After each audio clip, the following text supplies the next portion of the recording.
Hello and welcome to Firstpost Africa, where we get you the top stories from the continent and from across the world. I'm Alyson Grange, coming to you live from Durban, South Africa. First, let's take a look at the headlines. The death toll from a US strike on a Yemeni port rises to 74. The Yemen-based Houthis say it is the deadliest assault in Washington's months-long campaign against them that started on the 15th of March. Ukrainian Prime Minister to visit Washington next week to finalize a delayed minerals deal by April the 26th. The agreement was initially set to be signed weeks ago, but a February clash between Trump and Zelensky put it on hold.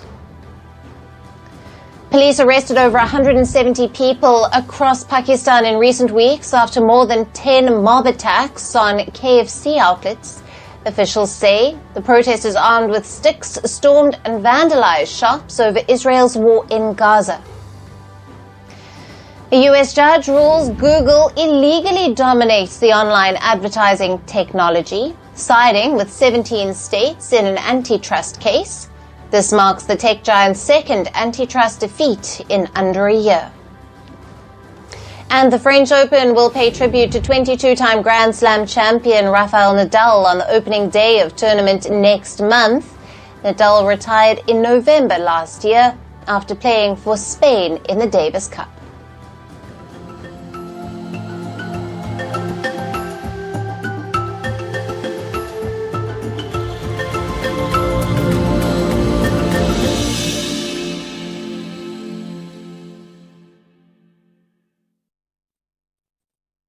Hello and welcome.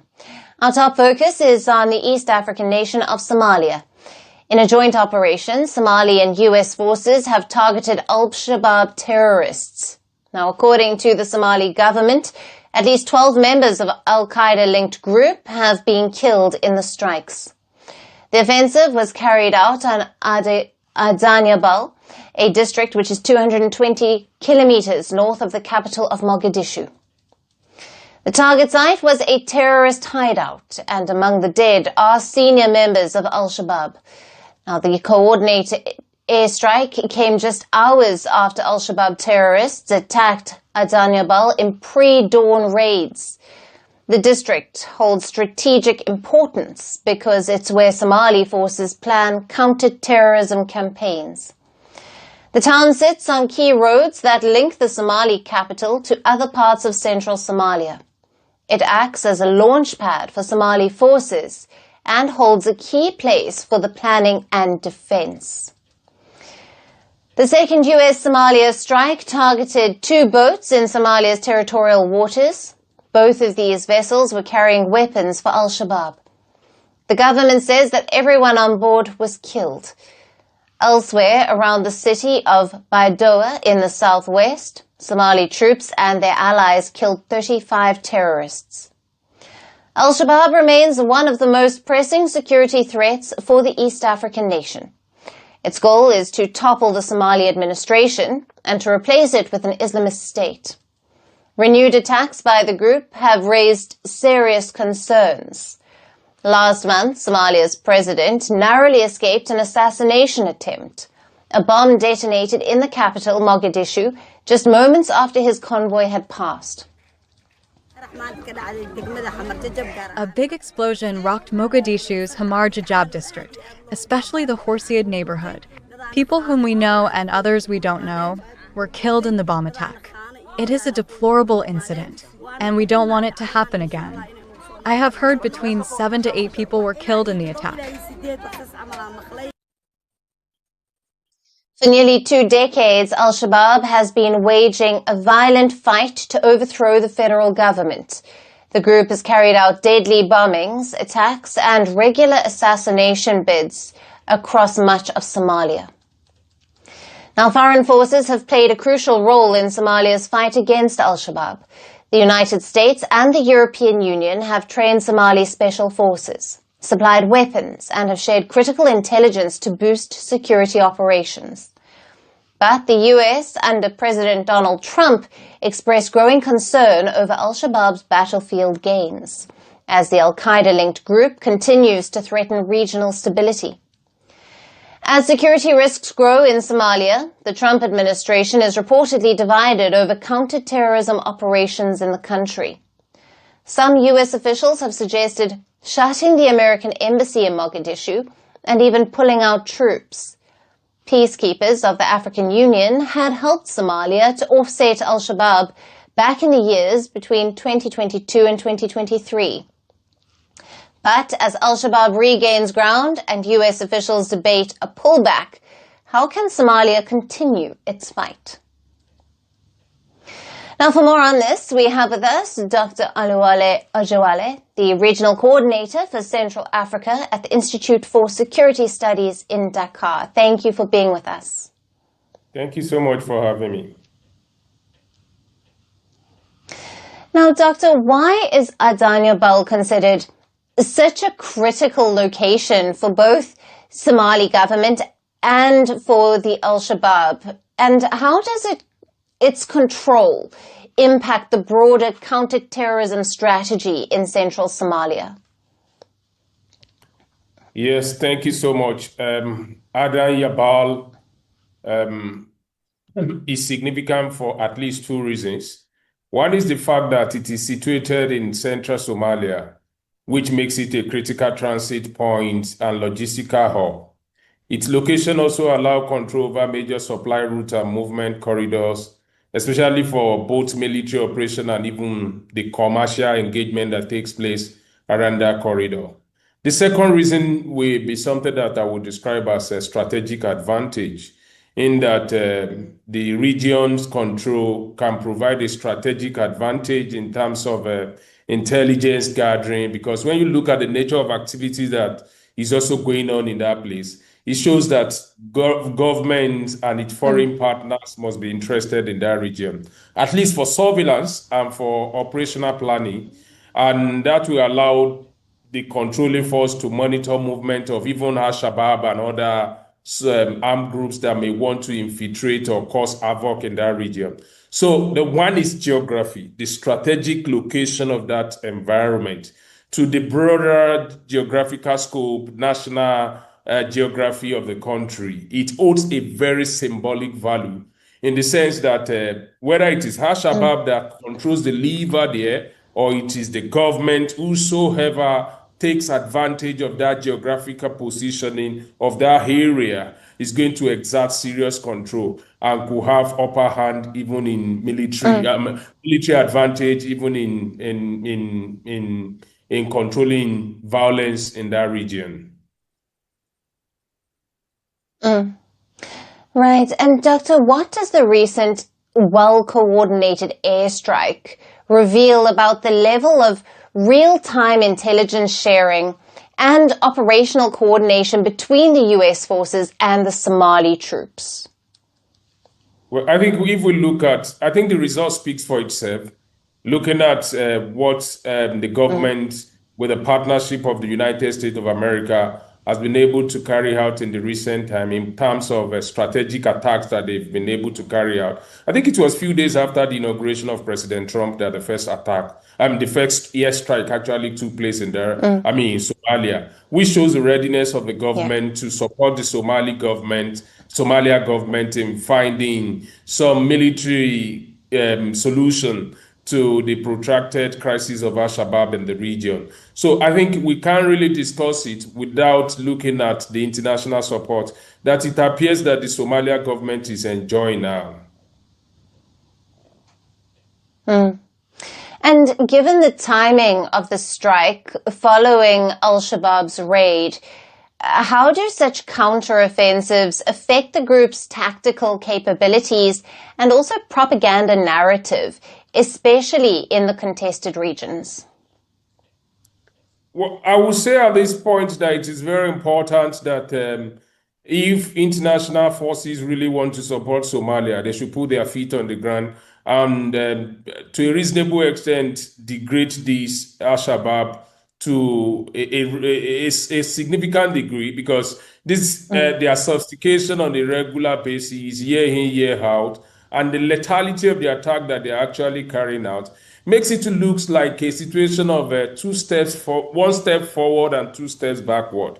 And that is the reason why in about a decade, we're still talking about this thing and looking at their growing sophistication on a daily basis. It shows that, like they say in the eastern part of Africa, that it is not yet Uhuru. And that is why I am arguing to say, if the international community really want to help Al-Shabaab, so they should put all the necessary resources, the military capability that, if the international government really want to help Somalia government, they should put all the necessary support, the military capability that they really need to carry out decisive operation that can become a strategic and symbolic victory over Al-Shabaab at this particular time. And then I go back to my initial point about American support.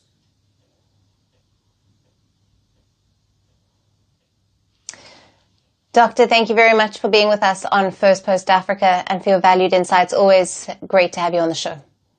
Thank you so much for having me.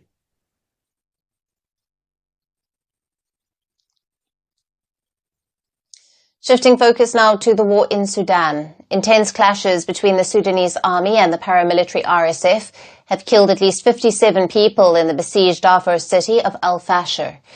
Now, reports say the latest clashes erupted after a fierce artillery barrage by the Rapid Support Forces, the paramilitary locked in a war for over 2 years against the rival regular army.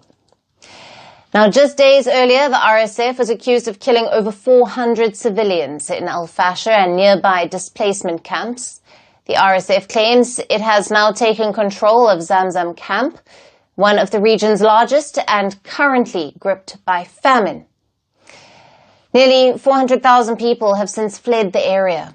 Now, reports suggest that the RSF is now using Zamzam as a strategic staging ground for a full-fledged assault on Al Fasher. Darfur region, and specifically the city of Al Fasher, has emerged as the new epicenter of the Sudan war. The city is the last major stronghold in Darfur under Sudanese army control. After the army recaptured the capital last month, the RSF has doubled down on taking Al Fasher. Though still held by the army, Al Fasher remains under siege by the RSF. The city has been virtually cut off for over a year, crippling humanitarian aid and supply chains. Defences are largely held by a coalition of army-allied militias known as the Joint Forces, who have kept the RSF supply routes under pressure. But a full-scale offensive could break that stalemate. The United Nations has warned that such an assault could lead to catastrophic civilian losses, with over 825,000 children currently trapped in Al Fasher. The global body describes it as hell on earth. As bloodshed deepens, Sudan is now teetering on the edge of a formal split. The RSF has declared a parallel administration in territories under its control. And internationally, the war's echoes are growing louder. The International Court of Justice has begun hearing a case brought by Sudan's army-backed government. It accuses the UAE of supplying weapons to the RSF and complicity in genocide. The UAE has strongly denied the allegations. A ruling is expected in the coming weeks. Meanwhile, the global summit in London, marking 2 years of the conflict, failed to achieve consensus. The warring parties were not invited, and diplomatic fissures between Egypt and the UAE stalled a joint communique. As Al Fasher braces for what could be a decisive battle, the stakes could not be higher. For the Sudanese army, it is the last holdout in Darfur. For the RSF, it is the final push toward regional dominance. But for civilians, it's a daily fight for survival until the guns fall silent.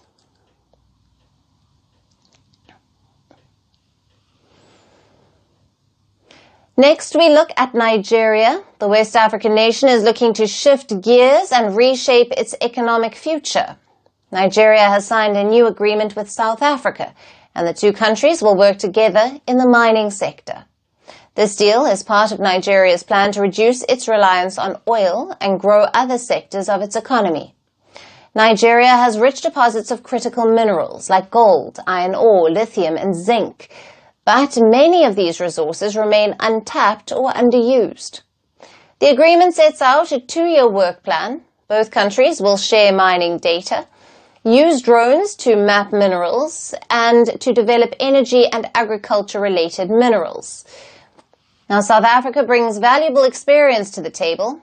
It already has a strong mining industry, and this collaboration with the deal, both sides have pledged to advance intra-African trade. Nigeria has over 3 billion tons of iron ore, about 10 million tons of lead and zinc spreading across states, and the country's lithium reserves value at a staggering $34 billion. There's a rising demand for lithium around the world. Its use in electric vehicles, batteries and cell phones makes it a much sought-after metal. For Nigeria, this is about more than just mining. It's about creating jobs and strengthening the economy, building local industries and attracting foreign investment. It's a critical mineral and must be delineated as such. And policy must be derived to regulate its exploitation and its exports. But I think more than that, there should be clear regulatory policies on the exploitation, and there should be an investment from government in developing a full exploration data that will make for further investment from interested parties globally. With oil prices often unstable, Nigeria is under pressure to find alternate sources on which its economy can rely. For decades, it has depended on crude oil.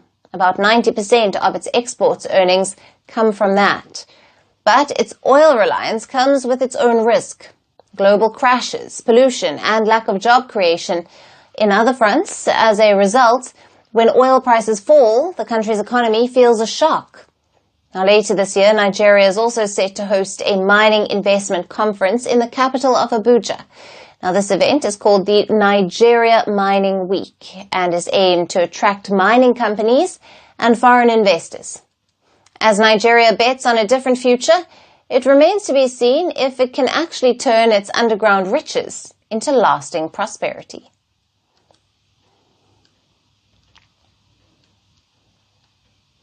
And our last story today is from Mali. Tensions are escalating between Mali's military government and one of the world's biggest gold miners, Barrick Gold.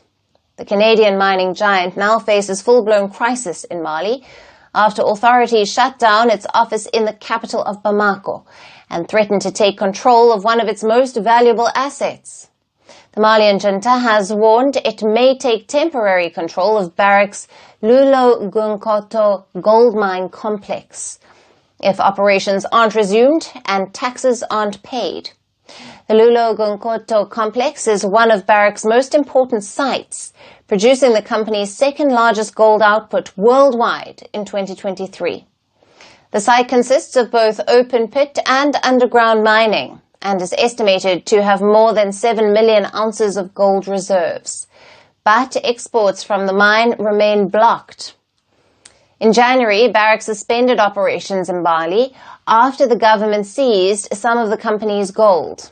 The dispute is likely and linked to Mali's new mining code, which grants the state a larger stake in mining projects. Now, Mali is Africa's third largest gold producer, and gold is a critical source of income for the country. But since Mali's 2021 coup, tensions with foreign miners have been rising as the junta demands a greater share in gold mines. Canadian firm Barrick Gold has been at the center of it. 4 Malian employees of the company have been in detention since November of last year. The Malian authorities also issued national arrest warrants in December for the company's South African CEO and the complex's Malian general manager on allegations of money laundering. The firm has also paid Mali around $85 million as part of the ongoing negotiations. This week, Barrick announced that it had reached a tax agreement with the Malian government and it was ready to resume operations immediately. But with the government shutting down its Bamako office and the mine still at risk of takeover, the dispute remains unresolved. Can Barrick and the junta find common ground, Or will Mali's widening war with foreign miners escalate? And that's it on the show for today. We will see you again at the same time on Monday. Thank you for watching, and goodbye.